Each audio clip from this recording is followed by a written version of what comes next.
আসসালামু আলাইকুম সবাইকে। আশা করি সবাই অনেক বেশি সুস্থ আছো এবং ভালো আছো। সবাইকে স্বাগতম জানাচ্ছি এডুকেশন ইউটিউব চ্যানেলে। সো আমরা যারা ব্যবসা সংগঠন এবং ব্যবস্থাপনা সাবজেক্ট নিয়ে অনেক বেশি টেনশনে আছি, তো তোমাদের টেনশন দূর করার জন্য আমাদের এই সিরিজ পর্বটি। আজকে আমরা প্রথম পত্রের প্রথম অধ্যায় নিয়ে আলোচনা করব, যেটা কিনা ব্যবসায়ের মৌলিক ধারণা। আজকে পর্ব নম্বর 1। সো আমরা একটু দেখি, বলা হচ্ছে ব্যবসা সংগঠন ও ব্যবস্থাপনা প্রথম পত্র, টপিক হচ্ছে আমাদের ব্যবসায়ের মৌলিক ধারণা, পর্ব হচ্ছে কি ভাইয়া 1। আমরা ভাবে সিরিজ অনুযায়ী তোমাদের প্রবলেমগুলো সলভিং করতে থাকবে। ইনশাআল্লাহ তোমার একটা ভালো প্রিপারেশন একদম এসএসসি টু একদম অ্যাডভান্স লেভেলে, তোমার একদম অ্যাডমিশন লেভেল পর্যন্ত হয়ে যাবে। আচ্ছা, সো ব্যবসা বা বিজনেস পুরো ওয়ার্ল্ড বা পুরো একটা দেশ বা পুরো একটা জাতি নির্ভর করছে এই বিজনেস বিষয়টার উপরে। সো বিজনেস কেন আমাদের জন্য গুরুত্বপূর্ণ? আমরা কি যে কোনো কিছুকে বিজনেস বলতে পারি? আমি আমার মা বাবার সেবা করছি, আমি আমার গার্লফ্রেন্ডের সাথে বসে আড্ডা দিচ্ছি, আমার ফ্রেন্ডের সাথে বসে আড্ডা দিচ্ছি, প্রত্যেকটা জিনিসকে কি আমি ব্যবসা বলতে পারবো? কিংবা ঈদে আমি অনেক টাকা স্যালামি পেয়েছি, তো এইগুলোকে আমি ব্যবসা বলতে পারবো? কিংবা আমি অবৈধভাবে চোরাচালানির কারবার করছি, এই বিষয়গুলোকে আমরা ব্যবসা বলতে পারবো? নেভার। আমি কখনো এই বিষয়গুলোকে ব্যবসা বলতে পারবো না। শুধু টাকার অঙ্কে পরিমাপযোগ্য সকল বিষয়কে আমি ব্যবসা বলতে পারি না। তাহলে ব্যবসা হতে হলে আসলে কি কি বিষয়গুলো আসলে আমাদের মেনটেন করতে হয়, আমরা একটু ইনশাল্লাহ দেখে নিই। আচ্ছা, সো একটা মিম ছিল, তোমাদের সবাই জানো, যে একটা ছেলে হচ্ছে গিয়ে তোমার ঈদে অনেক টাকা স্যালামি পেয়েছে। সো তার হচ্ছে সে বলেছিল this is business. So business, what is business? This is business মানে এই যে টাকা পয়সা কামানো বা তোমার অবৈধভাবে টাকা পয়সা কামানো, প্রত্যেকটা বিষয়কে কি আমি বিজনেস বলতে পারি? নেভার। আমি কখনো টাকা পয়সা রিলেটেড কিংবা আমি যখন টাকা পয়সা অধিক কামাচ্ছি বা অবৈধভাবে যখন কোনো কিছু করছি, এই প্রত্যেকটা বিষয়কে যে টাকার সাথে লেনদেন হয়, কিন্তু এই টাকার সাথে লেনদেনগুলোকে আমি কেন ব্যবসা বলতে পারি না? আমরা আজকে এটাই শিখবো ইনশাল্লাহ। আচ্ছা, তো বলা হচ্ছে একটা কমন একটা বিষয় হচ্ছে আর্থিক লেনদেন হতে মূলত ব্যবসায়ের সৃষ্টি। এই যে আমি অনেকগুলো টাকা পয়সা পেয়েছি, আমি অনেক লেনদেন করেছি অবৈধভাবে, সো এগুলো সবগুলো হচ্ছে অর্থনৈতিক লেনদেন। সো এগুলোকে কি আমি ব্যবসা বলতে পারি? নেভার। আমি কখনো আর্থিক লেনদেন হতে ব্যবসা আসলে সৃষ্টি হয় না। হ্যাঁ, এটা একটা ক্রাইটেরিয়া যে আর্থিক লেনদেন হতে ব্যবসা সৃষ্টি হতে হয়, এটা একটা ক্রাইটেরিয়া, কিন্তু আমাকে আরো বেশ কিছু ক্রাইটেরিয়া কিন্তু আমাকে মেনটেন করতে হয় ব্যবসা হতে হলে। আসো, এই ব্যবসার উৎপত্তি হচ্ছে একটা ইংরেজি শব্দ, মানে ইংরেজি শব্দ বিজনেস হতে এসেছে। প্রতিশব্দ আমরা বিজনেস বলি, বানানটা একটু দেখে নিবা, অনেকে বানানটা কিন্তু ভুল করে। ওকে, আচ্ছা, বিজনেস শব্দটি একটা ল্যাটিন শব্দ হতে এসেছে। বিজনেস শব্দ কোন শব্দ হতে এসেছে ভাইয়া? ল্যাটিন শব্দ এসেছে, যেটার নাম হচ্ছে বিজনেস। কি বলা যায়? এটাকে কি বলা হয়? বিজনেস বলা হয়, শব্দের আধুনিক রূপ। এই বিজনেসের ইংরেজি আবিধানিক অর্থ হচ্ছে বিং বিজি ইন ওয়ার্ক। আরে বিং বিজি ইন ইয়ার মানে কি? যে কোনো কাজে ব্যস্ত থাকা। আরে বোকা, যে কোনো কাজে ব্যস্ত থাকা কি ব্যবসা বলা যাবে? এই যে আমি তোমাকে এখন পড়াচ্ছি, এটা কি ব্যবসা? না। তাহলে যে কোনো কাজে ব্যস্ত থাকাকে আমি ব্যবসা বলতে পারি না। সেক্ষেত্রে সেটা হচ্ছে আমাকে অবশ্যই অর্থনৈতিক কর্মকাণ্ডের মধ্যে বেশি থাকতে হবে, যেটা কিনা বৈধ অর্থনৈতিক কর্মকাণ্ড হতে হবে। ক্লিয়ার? এই বিষয়টা মাথায় রাখবা। এটাকে বলবো সবসময় কি? বৈধ অর্থনৈতিক কর্মকাণ্ড হতে হবে। শুধু অর্থনৈতিক কর্মকাণ্ড হলে হবে না, কারণ আর্থিক লেনদেন হতে ব্যবসায়ের সৃষ্টি হয়, কিন্তু অবৈধভাবে কোনো কিছু করলে সেটাকে আমি কখনো ব্যবসা বলতে পারবো না। আচ্ছা, অর্থাৎ কোনো কাজে ব্যস্ত থাকা। আরে আমার গার্লফ্রেন্ডের সাথে আমি বসে বসে আড্ডা দিচ্ছি, আমার মায়ের সেবা করছি, আমার বন্ধুর সাথে বসে কফি খাচ্ছি, এই প্রত্যেকটা বিষয়কে আমি ব্যবসা বলতে পারি? এই কথাটার সাথে আমি একদমই একমত না। ওকে, তোমরা আশা করি একমত না। তবু বইয়ের ভাষায় আমাদের জাস্ট পুরো বিষয়টাকে একটু ভাবার জন্য, আমাদের এই পুরো বিষয়টাকে একটু ভাবার জন্য আমাদেরকে এই বিষয়টা একটু দেওয়া হয়েছে। আচ্ছা, ব্যবসার লক্ষ্য হচ্ছে মানুষের বস্তুগত এবং অবস্তুগত অভাব পূরণ। আমরা কেন বিজনেস স্টাবলিশ করেছিলাম? ওকে, আমাদের তো বিনিময় প্রথা ছিল, একজনের জিনিস একজন আমরা বিনিময় করতাম। কেন আমরা বিজনেস সৃষ্টি করেছিলাম? একটা কারণ হচ্ছে মানুষের অভাববোধ পূরণের লক্ষ্য। ওকে, আমি মানুষের বস্তুগত এবং অবস্তুগত, আমি প্রোডাক্ট কিংবা সার্ভিস দিয়ে মানুষের অভাবগুলো কি করছি? পূরণ করছি। আচ্ছা, ব্যবসার উদ্দেশ্যটা কি? আসলে ব্যবসার এই প্রশ্নটা সবচেয়ে বেশি আসে, যে ব্যবসার উদ্দেশ্যটা আসলে কি? ব্যবসার মেইন উদ্দেশ্যটা হচ্ছে কি জানো? ব্যবসার প্রধান উদ্দেশ্য যদি কেউ জিজ্ঞেস করে যে ব্যবসার প্রধান উদ্দেশ্যটা কি, মুনাফা অর্জন কিংবা প্রফিট ম্যাক্সিমাইজেশন। কি ভাইয়া? মুনাফা অর্জন কিংবা প্রফিট ম্যাক্সিমাইজেশন হচ্ছে ব্যবসার প্রধান উদ্দেশ্য। ক্লিয়ার? তারপর ব্যবসার লক্ষ্য হচ্ছে কি তোমার? এই যে মানুষের বস্তুগত অবস্তুগত অভাব পূরণ। আর কেউ যদি জিজ্ঞেস করে তোমাকে যে ব্যবসার দীর্ঘমেয়াদী লক্ষ্য কি, এটা না হয় উদ্দেশ্যকে আমরা আরেকটা নামে বলতে পারি, সেটা হচ্ছে স্বল্পমেয়াদী উদ্দেশ্য। ওকে, বা স্বল্পমেয়াদী আমরা লক্ষ্য বলতে পারি। আচ্ছা, তোমরা কি জানো লক্ষ্য এবং উদ্দেশ্যের মধ্যে বেশ কিছু একটা পার্থক্য আছে? তোমাদের একটু বিষয়টা বুঝিয়ে দিচ্ছি। লক্ষ্য হচ্ছে তোমার ডেস্টিনেশন পয়েন্ট। লক্ষ্য হচ্ছে তোমার কি জানো? লক্ষ্য হচ্ছে তোমার ডেস্টিনেশন পয়েন্ট। Destination point. আর ওই ডেস্টিনেশন পয়েন্টকে অর্জন করার জন্য তুমি ধাপে ধাপে যেই কাজগুলো করছো সেগুলোকে আমরা অবজেক্টিভস বলতে পারি কিংবা হচ্ছে উদ্দেশ্য বলতে পারি। ওকে, আচ্ছা ব্যবসা বুঝলাম যে ব্যবসার প্রধান উদ্দেশ্য মুনাফা অর্জন করার জন্য আমি ব্যবসা করছি টাকা কামানোর জন্য কিংবা আমার প্রফিট ম্যাক্সিমাইজেশন করার জন্য। আচ্ছা, কোন কাজটা না করলে আমি প্রফিট ম্যাক্সিমাইজেশন করতে আসলে পারবো না, সেটা হচ্ছে উৎপাদন। সো ওই জন্য মাথায় রাখবা ব্যবসার প্রধান কাজ হচ্ছে ভাইয়া তোমার পণ্যদ্রব্য উৎপাদন। ক্লিয়ার? আমি যদি পণ্যদ্রব্য নাই উৎপাদন করি তাহলে আমি কি বেচবো, কি প্রফিট ম্যাক্সিমাইজেশন করব কিংবা কি আর্থিক কর্মকাণ্ড করব। ওকে, তারপরে ফার্স্ট ক্রাইটেরিয়া হচ্ছে আমার কাজ হচ্ছে কি পণ্যদ্রব্য উৎপাদন করা। এখন কি শুধু পণ্যদ্রব্য উৎপাদন করে রেখে দিলেই হবে? না, পণ্যদ্রব্য উৎপাদন করে রেখে দিলে হবে না, আমাকে অবশ্যই ওই পণ্যগুলো আমার ভোক্তার কাছে পৌঁছাতে হবে। আচ্ছা, সো উৎপাদিত পণ্য এবং সেবা সমূহ প্রকৃত ভোক্তার নিকট বন্টন করা। ক্লিয়ার? এটাকেই বোঝাচ্ছে হচ্ছে আমরা বাণিজ্য বলি, অনেক সময় এটাকে কি বলি আমরা বাণিজ্য বলি, এটাকে বলি ইন্ডাস্ট্রি। আচ্ছা, পণ্যদ্রব্য এবং উৎপাদন কাজে প্রত্যক্ষ এবং পরোক্ষভাবে সহায়ক উপযোগ সৃষ্টি করা। এই যে পণ্যগুলো আমার ডিরেক্টলি ভোক্তার কাছে যে যাচ্ছে, এই যে যাওয়ার পথে আমাকে গাড়ির সহায়তা নিতে হচ্ছে, গুদামজাতকরণের সহায়তা নিতে হচ্ছে, ব্যাংকের সহায়তা নিতে হচ্ছে, প্রত্যেকটা বিষয়ের সহায়তা নিতে হচ্ছে। তার মানে আমরা বুঝলাম হচ্ছে গিয়ে ব্যবসা মানে হচ্ছে গিয়ে ব্যবসা হতে গেলে অবশ্যই আমাদেরকে এই বিষয়গুলো মেনটেন করতে হবে। তার পাশাপাশি সবচেয়ে গুরুত্বপূর্ণ বিষয় যে তিনটা বিষয় সেটা হচ্ছে গিয়ে ব্যবসায়ের প্রধান উদ্দেশ্য আমরা বুঝেছি যে ব্যবসা হচ্ছে গিয়ে একটা আর্থিক কর্মকাণ্ড, এটা একটা ক্রাইটেরিয়া। তাহলে কি ব্যবসা একটা কি, ব্যবসায়ের যে ক্রাইটেরিয়াগুলো মেনটেন করতে হবে সেটা হচ্ছে আর্থিক কর্মকাণ্ড। Okay fine. এর পাশাপাশি আর্থিক কর্মকাণ্ড হওয়ার পাশাপাশি আমাকে অবশ্যই সেটা দেশের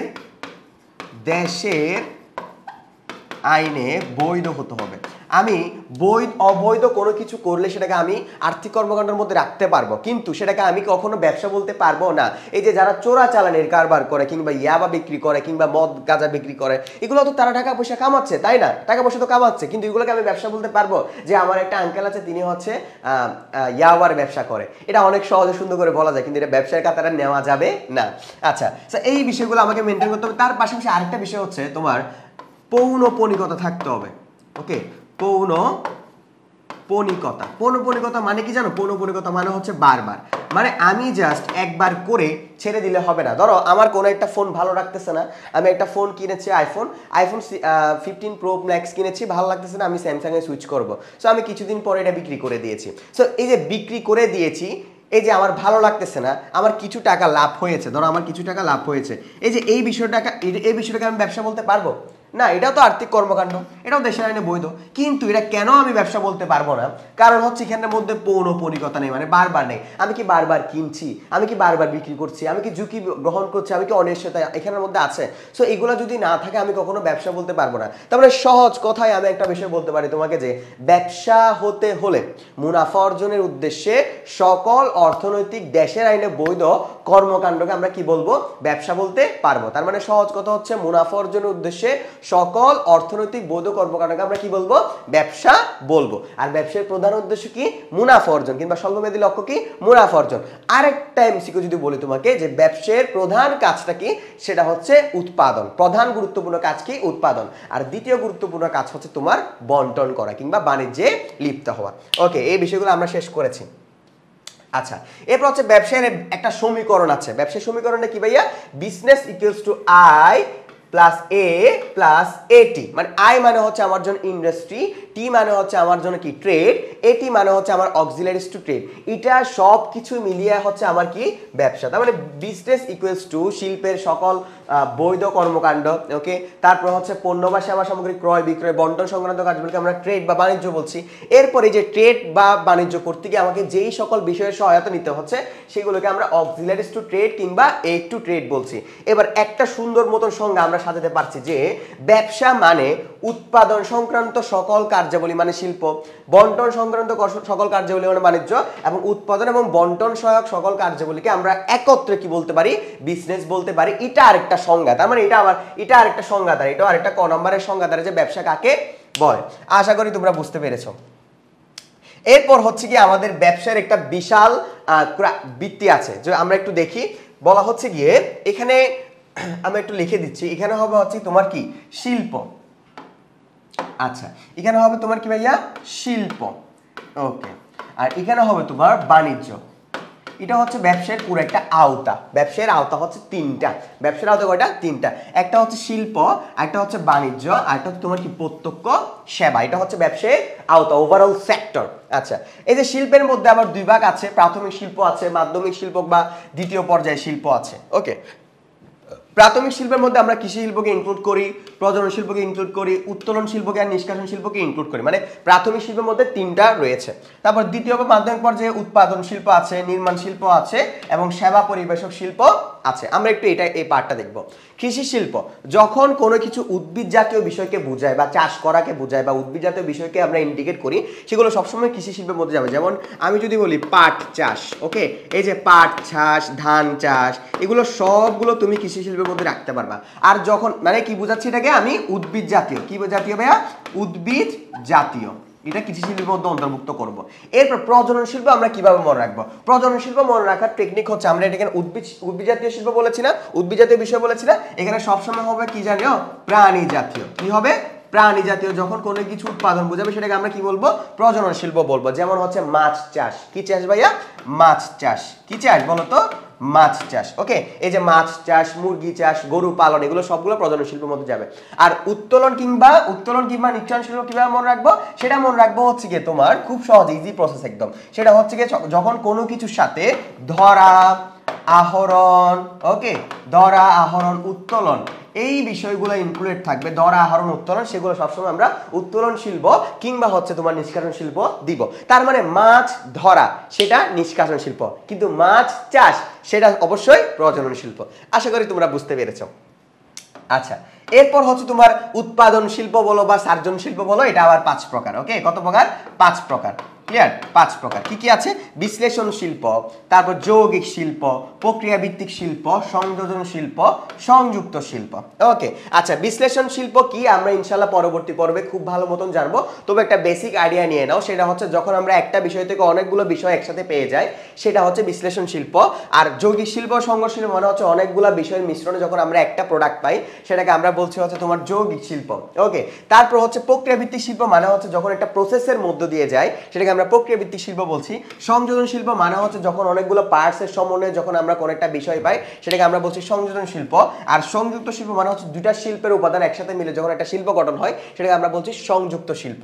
এরপর বাণিজ্যের অংশে গিয়ে আমরা পাচ্ছি হচ্ছে ট্রেড এবং ক্রয় বিক্রয়, একটা হচ্ছে সহায়ক কার্যাবলী। এখানের মধ্যে দুটো বিষয় আছে, একটা হচ্ছে ট্রেড আছে আর একটা হচ্ছে অক্সিলারিজ টু ট্রেড আছে। আচ্ছা, ট্রেড আসলে কয়ভাবে হয়, বাণিজ্য আসলে কয়ভাবে হয়? বাণিজ্য হয় মূলত হচ্ছে দুইভাবে। একটা আমরা অভ্যন্তরীণভাবে ক্রয় বিক্রয় করি, আর ওকে, আর একটা হচ্ছে আন্তর্জাতিকভাবে ক্রয় বিক্রয় করি। ক্লিয়ার? আচ্ছা, অভ্যন্তরীণ আমরা কি করি? আমরা অনেক সময় বেশি পরিমাণে প্রোডাক্ট নিই, আবার অনেক সময় অনেক বেশি পরিমাণের প্রোডাক্ট নিই। ক্লিয়ার? তার মানে যেটা আমরা অনেক বেশি পরিমাণে নিচ্ছি সেটাকে আমরা পাইকারি বলছি, যেটা কম পরিমাণে রিটেল করছি সেটাকে আমরা কি বলছি? খুচরা বলছি। আর আন্তর্জাতিকভাবে হচ্ছে আমরা 3 ভাবে করি। একটা হচ্ছে আমদানি, যখন আমরা অন্য দেশ থেকে নিয়ে আসি সেটা হচ্ছে কি? আমদানি। আর নিজ দেশ থেকে যখন অন্য দেশে নিয়ে যাই সেটা হচ্ছে রপ্তানি। আর একটা হচ্ছে পুনরপ্তানি, নতুন একটা কনসেপ্ট। এটা হচ্ছে আমি খুব সহজে তোমাদেরকে মনে রাখতে পারবো, সেটা হচ্ছে আমদানি করে আবার রপ্তানি করে দেবো, সেটাকে আমরা মনে রাখবো কি? পুনরপ্তানি। মানে আমদানি টু রপ্তানি মানে হচ্ছে কি? তোমার পুনরপ্তানি। আচ্ছা, এরপর আসা হচ্ছে সহায়ক কার্যাবলীর মধ্যে টোটাল হচ্ছে 6 ধরনের কার্যাবলী আছে। এগুলো আমরা বেসিক আস্তে আস্তে ধীরে ধীরে পর্বের মধ্যে জানবো। আচ্ছা, এরপর হচ্ছে প্রত্যক্ষ সেবা, হচ্ছে যেগুলো কিনা সার্ভিস রিলেটেড কাজকর্ম, সেগুলো হচ্ছে প্রত্যক্ষ সেবা। এই যে ভিডিওটা দেখছো, তোমার অনেক উপকৃত হয়েছে, এটা একটা প্রত্যক্ষ সেবার অংশ। আচ্ছা, আমরা নেক্সট ক্লাসে এই যে আমাদের হচ্ছে তোমরা যারা ঢাকা বিশ্ববিদ্যালয়ে ভর্তি পরীক্ষার জন্য প্রস্তুতি নিতে চাচ্ছ, কিংবা তোমরা যারা ডিউতে পড়ার স্বপ্ন দেখছো কিংবা পাবলিকান হওয়ার স্বপ্ন দেখছো, তো তোমাদের জন্য আমাদের এই ডিউ টার্গেট আইসিইউ ব্যাচটা ইনশাআল্লাহ তোমরা তোমাদের যাদের মা বাবার স্বপ্ন যে আমার ছেলে পাবলিকান হবে কিংবা আমার ছেলে আমার মা বাবার মুখ উজ্জ্বল করবে, তাদের জন্য আমাদের ডিউ টার্গেট আইসিইউ ব্যাচ। এখানে অসংখ্য পরিমাণে ক্লাস আছে। তোমরা তো জানো ডিউতে কিন্তু দুইটা সেগমেন্টে পরীক্ষা হয়, এমসিকিউ এবং রিটেন পার্টে। সো যে কোনো মুহূর্তে যে কোনো ভর্তি প্রস্তুতির জন্য কল করবা 018101030112 নাম্বারে। সো এই পর্বে আমরা বেসিক বিজনেস রিলেটেড যাবতীয় সবকিছু জেনেছি। তো